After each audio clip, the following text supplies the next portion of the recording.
अस्सलामुअलैकुम दोस्तों, mega soap serial पापनगर जंजे ईंदड़ नई एपिसोड में छा थींदो आहे, छा थियण वारो आहे। छा मिठल खे जेको आहे सो इन सॼी ॻाल्हि जी ख़बर पवण खां पोइ मिठल इन ॻाल्हि खे बर्दाश्त करे सघंदो। छा शेरदिल खे जॾहिं हक़ीक़त जी ख़बर पवंदी हो। छा पुलिस बालाज खान कहिड़ो ना कयो आहे? चाचे नूरल खे मारे राबेल खे खणी वियो बालाज खान।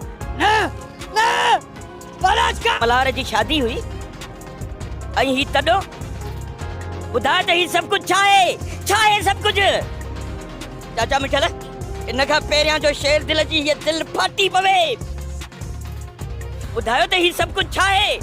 मिठल वारनि वटि मिलण ईंदो ऐं उते जेको आहे सो मल्हार वारनि खे न ॾिसंदो ऐं तॾो ॾिसंदो त उते शेरदिल जो छा रिएक्शन हूंदो। छा हाणे कमीनो वॾेरो बालाज खान बची सघंदो।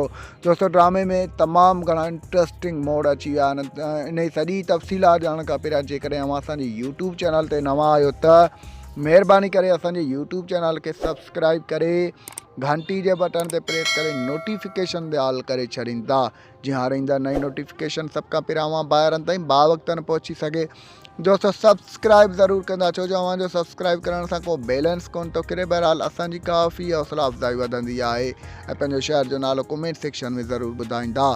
हाणे हलूं था पंहिंजी मेन ॻाल्हि ॿोल तरफ़। जीअं त मेगा सोप सीरियल पापनगर जंजे ईंदड़ नई एपिसोड में अव्हांखे ॾिसण वटां मिलंदो त मिठल वीचारो जॾहिं पंहिंजे ॻोठु ईंदो हुनखे सभु मोमू चरे वारा सभु हुनखे हक़ीक़त ॿुधाईंदा त जेको आहे सो राबेल खे कमीनो वॾेरो बालाज खान हितां खणी वियो आहे ऐं मल्हार जे पीउ खे हितां मारे जेको आहे सो उन्हनि खे खणी वियो आहे। त मिठल वीचारो हितां भॼंदो वेंदो ऐं पंहिंजे घर वेंदो। जॾहिं उन्हनि खे न ॾिसंदो त उहो ॾाढो ग़मज़दा थींदो ऐं उनखे हक़ीक़त जी ख़बर पवंदी त जेको आहे सो वीचारो नूरल मारिजी वियो आहे। उनखे तमामु घणो ॾुखु थींदो।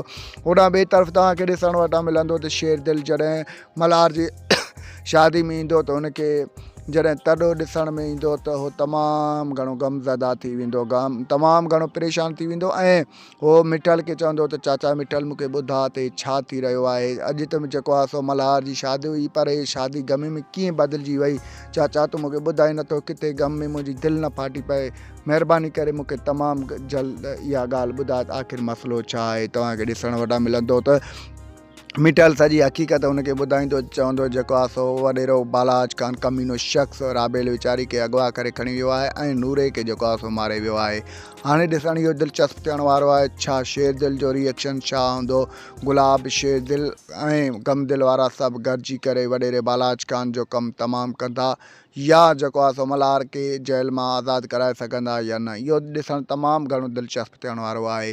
तव्हांजो छा राय आहे हिन सॼी नोटिफिकेशन हिन सॼी डिटेल बाबति? पंहिंजो क़ीमती राय कमेंट सेक्शन में ज़रूरु ॾींदा असांखे इजाज़त रखंदा। पंहिंजो ख़्यालु। अल्लाह हाफ़िज़। Thanks for the watching. Javed Ali जलालानी।